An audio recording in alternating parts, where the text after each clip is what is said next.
Hello दोस्त, मैं Hariom Hari classes से आपका हार्दिक स्वागत करता हूं। दोस्तों आज मैं लाया हूं संज्ञा की परिभाषा और संज्ञा से जो भी एग्जाम्पल बनते हैं, जो भी आपके कंपटीशन एग्जाम में क्वेश्चन बनते हैं, उन सभी को मैं यहां पे समाहित करने का कोशिश किया हूं, प्रयत्न किया हूं, जिससे आप आसानी से क्वेश्चन को सॉल्व कर सकें। ठीक है दोस्तों, मैं सीधे पॉइंट पर चलता हूं। संज्ञा उस विकारी शब्द को कहते हैं जिससे किसी विशेष वस्तु, भाव और जीव के नाम को संज्ञा कहते हैं। यानी कहने का अर्थ है कि किसी प्राणी, वस्तु, स्थान, गुण या भाव के नाम को संज्ञा कहते हैं। ये तो हम बचपन से ही पढ़ते आ रहे हैं दोस्तों।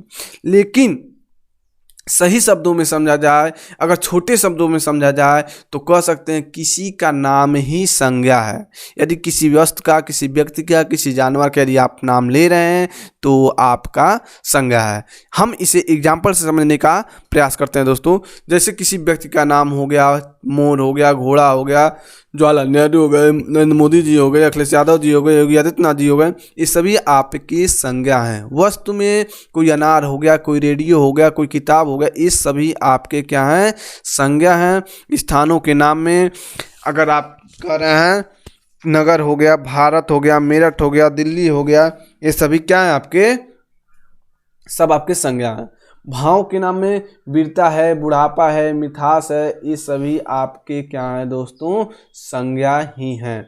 तो यहाँ वस्तु शब्द का जो प्रयोग किया गया है वो व्यापक अर्थ में हुआ है, जो केवल प्राणी और पदार्थ का वाचक नहीं होता दोस्तों, वरन उनके धर्मों का भी सूचक है। ठीक है, कहने का मतलब यह है, कहने का तात्पर्य है कि जब यदि हम किसी पदार्थ का बात कर रहे हैं तो स्पेशल उसी का वो वाचक नहीं है, बल्कि उनकी संपूर्ण जात का, उनके सभी धर्म के जो सूचक हैं, सबकी बात कही जा रही है और वे सभी ही संज्ञा है दोस्तों। ठीक है, साधारण अर्थ में वस्तु का प्रयोग इस अर्थ में नहीं होता है कि अतः वस्तु के अंतर्गत प्राणी, पदार्थ और धर्म सभी आते हैं, और इन्हीं के आधार पे जो दोस्तों संज्ञा के जो 5 विभाजन किए गए हैं, व्यक्तिवाचक संज्ञा के रूप में, जातिवाचक संज्ञा के रूप में, भाववाचक संज्ञा के रूप में, समूहवाचक संज्ञा के रूप में, द्रव्यवाचक संज्ञा के रूप में, तो इन्हीं के आधार पे जो है इनका विभाजन किया गया दोस्तों। और क्वेश्चन दोस्तों यहीं से बनता है,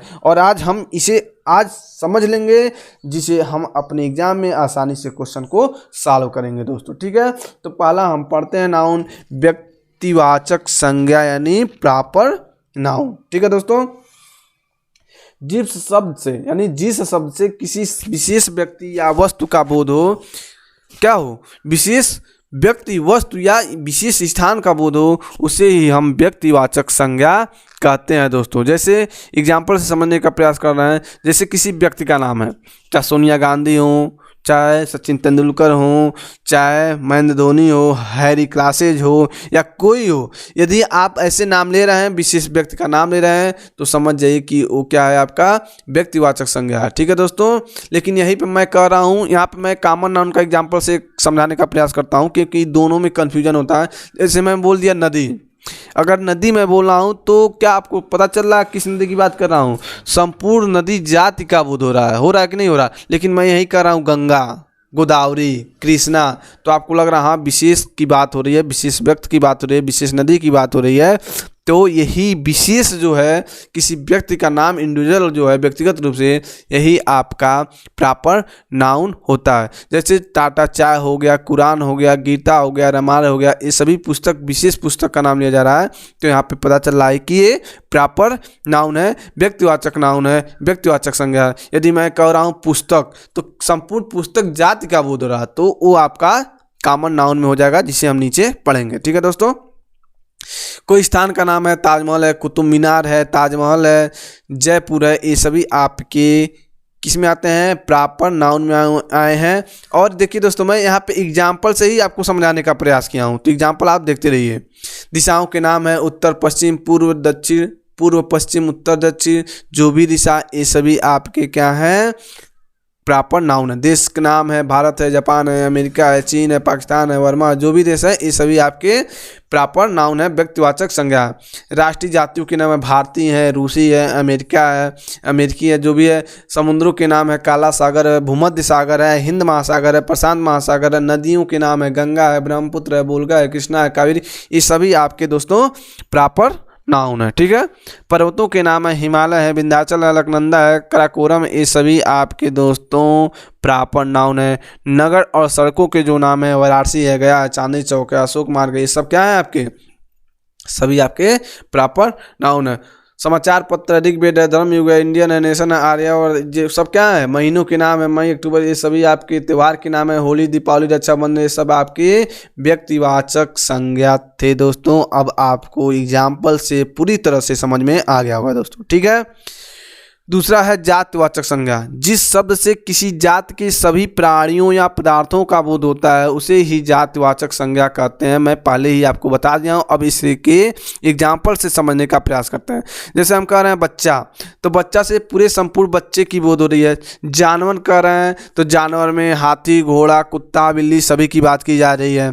नदी में गंगा, कावेरी, कृष्णा सभी की बात कर रहे हैं। यानी जब एक नाम लेने पे संपूर्ण जाति का बोध हो रहा हो तो ये मान लीजिए कि वो जातिवाचक संज्ञा है। ठीक है दोस्तों, गली हो, पहाड़ हो, खिड़की हो, स्कूटर हो, इन सब से एक ही प्रकार की वाणी, वस्तु और स्थान का यदि बोध हो रहा हो तो मान लीजिए वो आपका क्या है, जातिवाचक संज्ञा है। जैसे लड़का, पशु, पक्षियों, वस्तु, नदी, मनुष्य, पहाड़, ये सब क्या है, सभी आपके जातिवाचक संज्ञा है। जैसे लड़का से राजेश, सतीश, दिनेश आदि सभी लड़कों का बोध हो रहा है, एक विशेष का बोध नहीं हो रहा है, इसलिए ये जातिवाचक संज्ञा है। यदि स्पेशल राजेश कहते हैं तो राजेश यदि कह रहे हैं तो किसी व्यक्ति का बोध हो रहा है, किसी विशेष व्यक्ति का बोध हो रहा है, तो ये आपका व्यक्तिवाचक संज्ञा में हो जाएगा। लेकिन यदि लड़का कह रहे हैं तो पूरे संपूर्ण जाति का बोध हो रहा है, तो इसलिए जातिवाचक संज्ञा हो जाएगा। ठीक है दोस्तों, पशुओं पक्षियों से गाय, घोड़ा, कुत्ता आदि सभी जाति का बोध रहा है।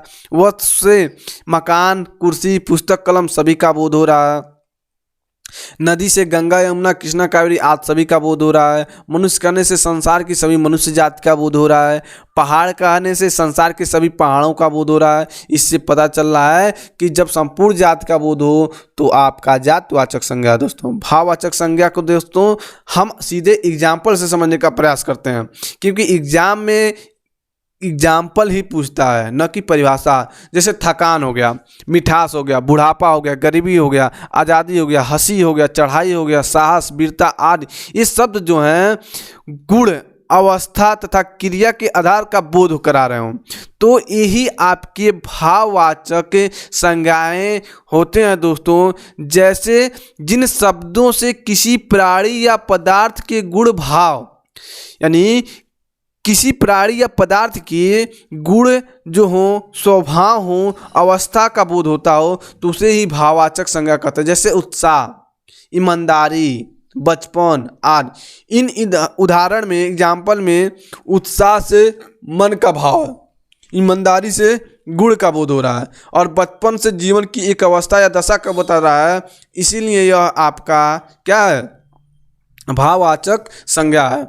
ठीक है दोस्तों, तो आपको अब समझ में आ गया होगा।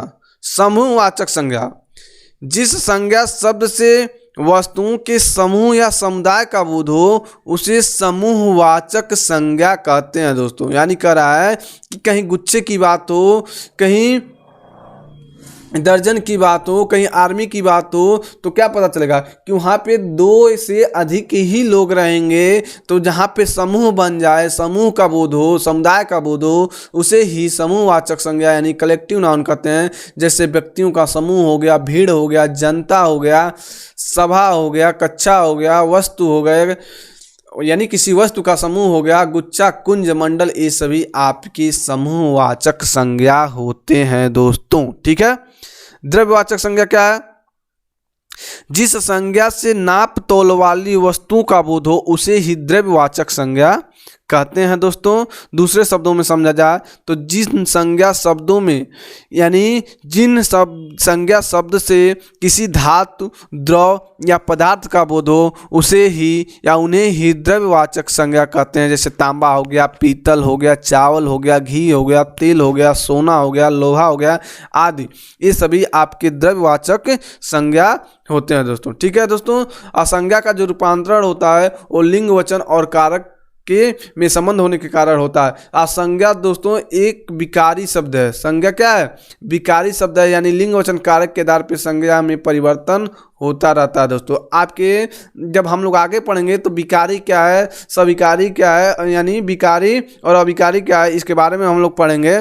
सिंपल शब्दों में समझ जाइए, जिसमें लिंग वचन कारों के आधार पे यानी उनके आधार पे परिवर्तन हो जाता है, वे विकारी होते हैं। तो संज्ञा क्या है कि लिंग वचन और कारक के आधार पर उनमें परिवर्तन हो सकता है, और ये संज्ञा जो शब्द होते हैं वो विकारी होते हैं। और संज्ञा के रूप जो लिंग वचन और कारक होते हैं, इन्हीं चिन्हों के कारण ये बदलते रहते हैं। दोस्तों तो वीडियो दोस्तों आपको अच्छा लगा हो तो वीडियो को क्या करिए, वीडियो को शेयर करिए, लाइक करिए और चैनल को सब्सक्राइब कर लीजिए दोस्तों, और बगल में बेल आइकन को दबा लीजिए, जिससे अगली वीडियो का नोटिफिकेशन आपको जल्द ही मिलेगा। दोस्तों जय हिंद, जय भारत।